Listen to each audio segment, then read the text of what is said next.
delegado de polícia, Marcelo Franco Marino, ele que é o responsável pela pasta de homicídios aqui de Ipatinga. E sobretudo do Parque Ipanema, que foi uma coisa absurda da Emanuele, mas nós vamos falar sobre estas situações. É necessário fazer um esclarecimento sobre esse caso que você comentou agora, inclusive sobre o momento que a gente está vivendo em Ipatinga, que é um momento de reflexão.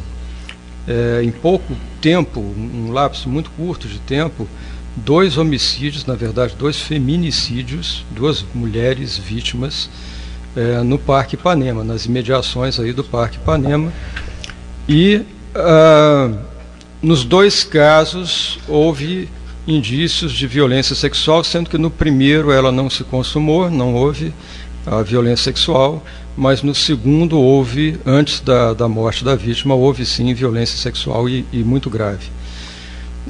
A população ficou aterrorizada com essas mortes, e isso é natural, mas circularam nas redes sociais, principalmente, notícias fantasiosas a respeito disso, e eu gostaria de esclarecer o que efetivamente aconteceu, tanto num caso quanto no outro, mas trazendo especificamente para o último, da Emanuele. No primeiro caso que ocorreu, foi um latrocínio, foi um roubo seguido de morte. A finalidade do autor era roubar, porque ele era um viciado em crack, ele não tinha mais dinheiro para comprar droga, ele esgotou todas as possibilidades que ele tinha para conseguir a droga, e aí ele viu a possibilidade de conseguir essa droga, roubando essa moça, e teve a ideia de que deveria matá-la para conseguir fazer esse roubo.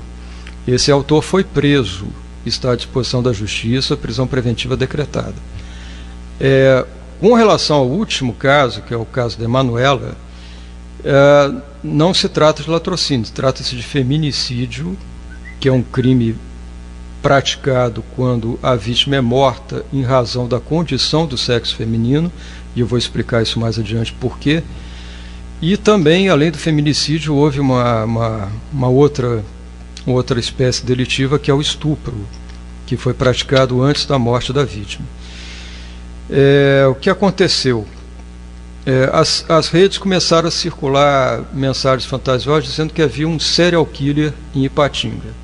Eu não sei se chegou ao seu conhecimento, mas eu vi e tive referências em locais diversos sobre isso. Se veiculou essa notícia falsa. Em primeiro lugar, quero esclarecer a população: não há um serial killer, não há um matador em série.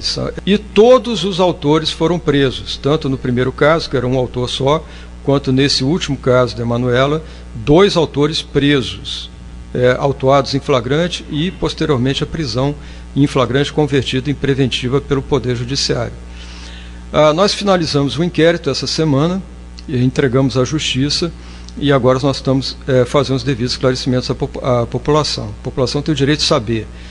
Quando você tem uma sequência, em tão curto espaço de tempo, de 2 corpos encontrados num lugar amplamente frequentado, como é o Parque Ipanema, ainda que seja nas imediações do e não propriamente dentro de, é necessário que a população saiba o que aconteceu, ela tem o direito de saber, e nós temos o dever de dizer. O que aconteceu no último caso? Essa moça é mais um caso de desvio de conduta pelas drogas. Então ela era uma moça que tinha uma vida absolutamente normal, ela tinha casa, ela tinha família, ela tinha uma condição boa de vida, e ela começa a usar drogas, se vicia, especialmente no crack, que é uma droga extremamente perigosa, que deturpa a personalidade, que marginaliza a pessoa e que escraviza. E normalmente o usuário de crack ele vai em algum momento chegar à morte por conta do uso do crack, ou de forma direta, porque a droga vai destruir a saúde dele com o passar do tempo, e até muito rápido, ou de forma indireta, porque ele vai se envolver num mundo onde a violência impera, que é o mundo da drogadição. Ali a regra é as coisas serem resolvidas na base da violência, e essas pessoas muitas vezes morrem de forma como morreu essa moça, infelizmente. É uma tortura que essa moça passou antes de morrer, na verdade. E eu não tenho dúvidas em afirmar que, dentro do que a gente está acostumado a ver aqui em Ipatinga, foi o crime mais violento que eu vi em Ipatinga nos últimos 20 anos. 2 marginais com extensa ficha criminal, e é importante falar sobre isso. Eu disse que essa moça foi desencaminhada pela droga porque ela se viciou, saiu de casa e na rua, morando na rua, ela teve que se prostituir para conseguir manter o vício. Infelizmente, quando uma menina tão nova como essa, 22 anos, chega nesse ponto, sempre aparece alguém para se aproveitar dessa situação dela e atuar como rufião. O que é o rufião?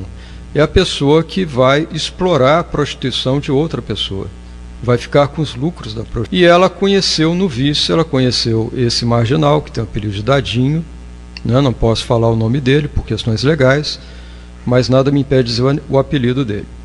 E o Dadinho, em primeiro lugar, ofereceu crack para ela, ela fumou, depois ele começou a ter um relacionamento com ela, como se fosse um namorado, e quando ela se afeiçoou a ele, ele começou a apresentar homens para que ela fizesse programas de prostituição e ficar com o dinheiro desses programas de prostituição.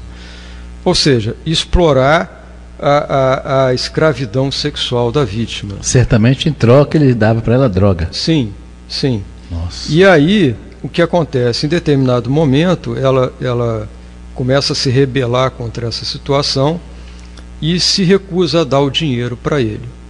E aí começam os espancamentos. Tem diversas testemunhas que assistiram isso, inclusive que viram essa moça com lesões corporais antes do crime, né, antes desse feminicídio, e era frequente isso. Ela era espancada por ele, socos, e chegou inclusive a ser estrangulada uma vez por ele, né, obviamente sem êxito letal, mas sofria muito esse tipo de conduta por parte dele, porque ele queria obrigá-la a trazer mais dinheiro, e mais dinheiro, e mais dinheiro. Isso chegou a um ponto em que ele fala abertamente que vai matá-la, ameaça de morte, e foi praticamente na véspera desse crime bárbaro e horrendo que ele fez essa ameaça de morte. Essa era a motivação dele. E eu agradeço muito o apoio da imprensa a esse trabalho. Eu agradeço especialmente o seu apoio na divulgação dos nossos resultados aqui e na resposta que a sociedade tem o direito de receber, né? Nós estamos aqui para prestar contas do nosso trabalho e eu me disponibilizo, virei aqui sempre que for convidado. Muito obrigado.